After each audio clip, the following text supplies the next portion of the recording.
Hey there, members. Happy Sunday. Today is Sunday, March 25th, which means we have another week of weekly workouts. We're going to start on Monday, the 26th, with shoulder mobility. Okay, we've done ankle mobility, we've done hip mobility. Now we're going to work on shoulder mobility. Okay, so shoulders are an interesting joint. They're one of the most easily injured joints because there's such little connection between the bones, right? So our hip our femur sits in our hip like this and articulates like this, right? So there's a lot of connection here, right? It's very, very challenging to injure your hip joint. You hear all the time about arthritis and hip replacements. That's more of like wear and tear as opposed to all of a sudden I'm injured and my hip is displaced, right? Shoulders, however, all the time come out of place because if you look, it's kind of like a ball and a T, right? So this is our arm joint, right? This is our arm. And this is our glenohumeral fossa, which is a big fancy word for like the attachment, right?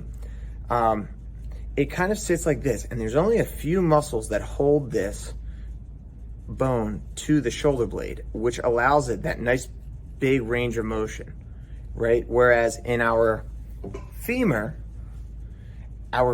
kind of, which is our thigh bone, our femur kind of sits more in the fossa like this, right?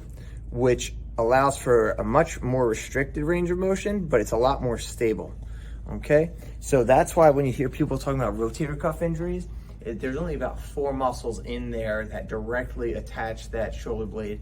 Then there are muscles layered over those muscles, which help kind of conform that.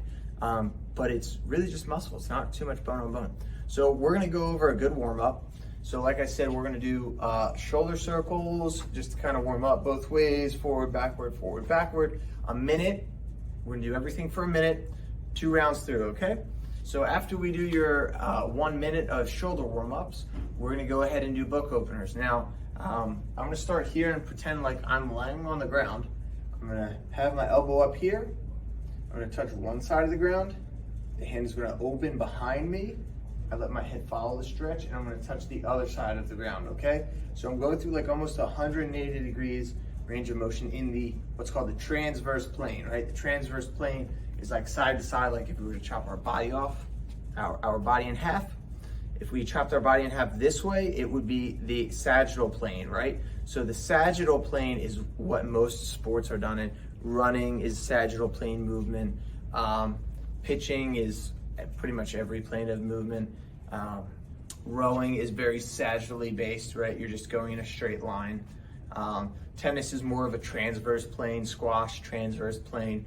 Golf, frontal plane with transverse plane in there. So anyway, we're gonna try and keep everything in the transverse plane here. So this, now after we do a minute on each side for 2 rounds, so in total this movement should be about 4 minutes. After we do that, we're gonna go ahead and do circles. So you're just tracing your body. This time we're trying to stay in the sagittal plane that goes a lot like forward and backward from our body. So we're staying in the sagittal plane here, arm circles, then we're gonna do wall slides or floor slides. You can get up against the floor, you can do it standing. Slide your elbows into your sides here, reach all the way up, all the way down, and you wanna pull tension into the shoulder blades by pulling your elbows tight to your body, okay? So after you do that, you're gonna do Ys. You can hinge forward at the hips here.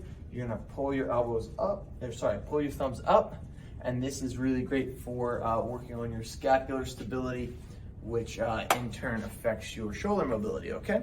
So after that, we're gonna go into, it's about a Tuesday for the 27th. We're gonna do 20 seconds on, 10 seconds off, and we're gonna do hollow body rockers, hollow body hold, candlestick, squat, hold, squat, thrusters, high plank, push-ups, low push-up hold, okay? So we're gonna go through that together, okay? So hollow body rocks start out on the ground, right? You're going to entirely lay on the ground, arms out nice and flat. You're gonna make a little parenthesis with your body by pulling tension in your abdomen, and you're just gonna rock back and forth, okay? Now, the better you get at this movement, the more you can rock. Okay, so then after the rocks, you're just gonna hold it.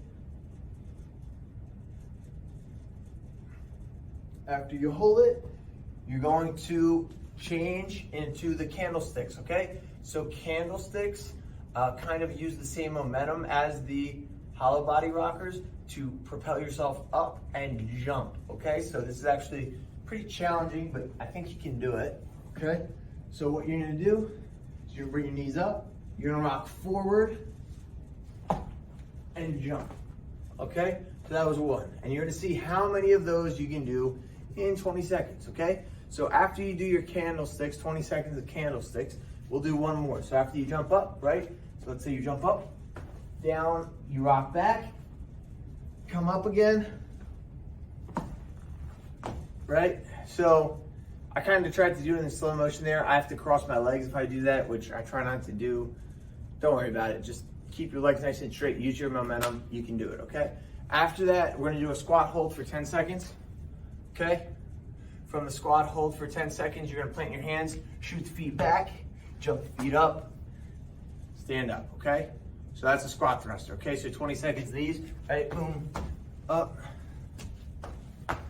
Okay, then after that, we're gonna do a high plank. So next time, you should be ending like that, okay?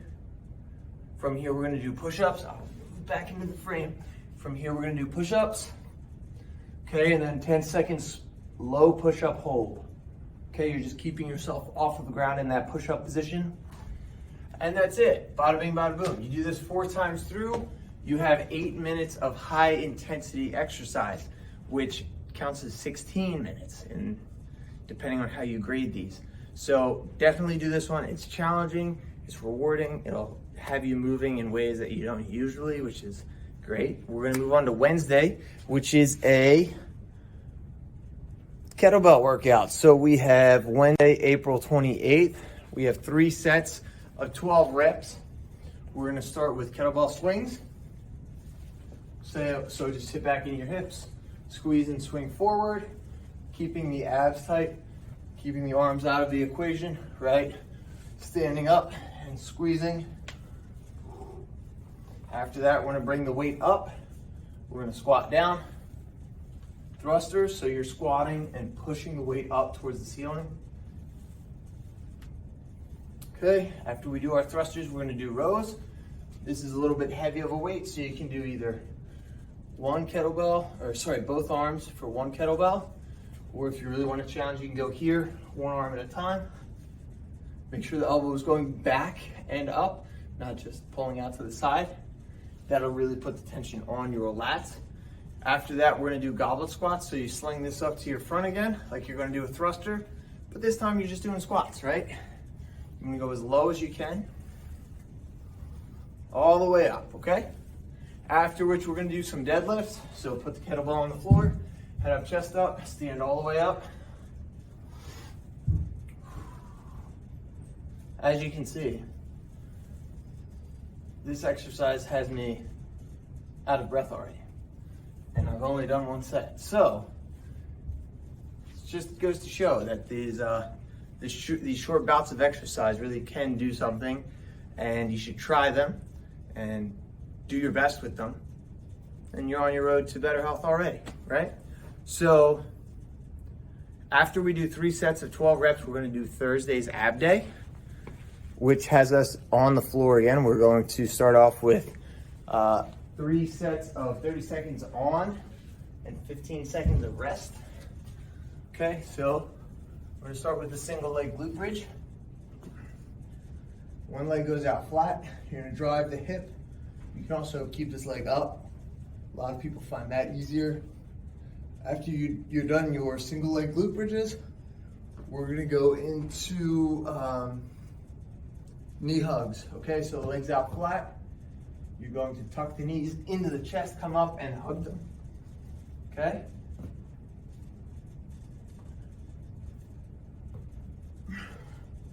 From the knee hugs, we're gonna do heel taps, keeping the lower back flat on the ground. Brace your core. One knee goes out, one leg goes out, one knee comes in, right? If that's too tough and you can't help but feel like your lower back is arching, only do a little bit, right? You can even straighten them out this way. If that helps, just keeping the tension in your abs can sometimes be enough of an exercise. After we do your heel taps, we're gonna do a side plank, Okay, so here, 30 seconds, then you're gonna turn over on the other side, 30 seconds. Then we're gonna do a reverse crunch. So you're starting here, right? And you're gonna crunch your hips up off of the ground, keeping your neck neutral, right? If you want more of a challenge, you can totally flatten your legs out. Or sorry, flatten your back out. You can also flatten your legs out, but this will be really challenging, like I said. Okay, so after that, you're gonna do 3 sets. So again, you do 2 sets after all those things. And then finally, Friday, 4:30, April 30th, we're going to do a glute bridge chest press, renegade rows, sumo deadlift, bicep curl, and tricep kickback. So this is an upper body workout. We did a lot of lower body on Wednesday. This is more of an upper body focused with a little bit of like really one leg exercise in the mix. I have a 20-pound dumbbell here. We're gonna start off with a glute bridge chest press. So here, you're gonna start glute bridge, add the chest press, right? Glute bridge chest press, so it's pretty self-explanatory. So I'm gonna do 12 reps here, shift over to the other side, 12 reps here. Okay, after I do my 12 reps, I'm going to flip over and do a renegade row. Okay, so I'm here, high plank, and I'm just gonna row 12, right? If you want a little bit more of a challenge, you can alternate, right? Some people like to alternate as they go. However you need to get 12 on each side, that's the way you're gonna do it. After you do your renegade rows, we're gonna stand up and do some sumo deadlifts. So you're gonna wide stance here with the feet. As you can see, my feet are slightly ducked out, right? They're not straight on. Duck the feet out a little bit. You can either keep both hands on the dumbbell or one hand and the other hand supporting your lower back. You're just gonna squat as low as you can go, keep the knees out to the side, and then drive your heels through the floor, squeezing the glutes together, right? Stand all the way up, keep the shoulder blades together, right? And then you're gonna do 12. So if you do 12, I would say switch hands halfway through. So you're doing 6 on each for a total of 18 on each. If you keep both hands on, that's fine. I would recommend either doing this or this, so just so you have a nice grip on it. Finally, we have bicep curls and tricep kickback. So you're gonna do 12 reps here. Elbow nice and tight to the side. Okay, if you notice, if I bring my bicep curl all the way up here, my elbow's really far out in front of the body. That means that I'm not putting the tension on my bicep as much, right? All the tension here passes through my shoulder and then becomes more of a shoulder exercise. So after I do that, I'm gonna do 12 on the other side. Do 12 on my other side, and I'm gonna hinge forward at the hips here, elbow up nice and tall. I'm gonna kick this straight back, okay? So you kick this dumbbell straight back, palm up towards the ceiling. You might get a little shoulder pop in there, that's quite all right. After you do 12 reps on your left side, you're gonna do 12 reps on your right side.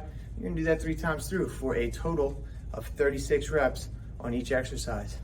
Okay, so that's all I have for you this week. If you have any questions, comments, requests, I'm all ears. Email us, pccfitness@philadelphiacc.net or joelbaker@philadelphiacc.net. We're looking forward to hearing from you. Have a great day and stay active, everybody. Enjoy the weather.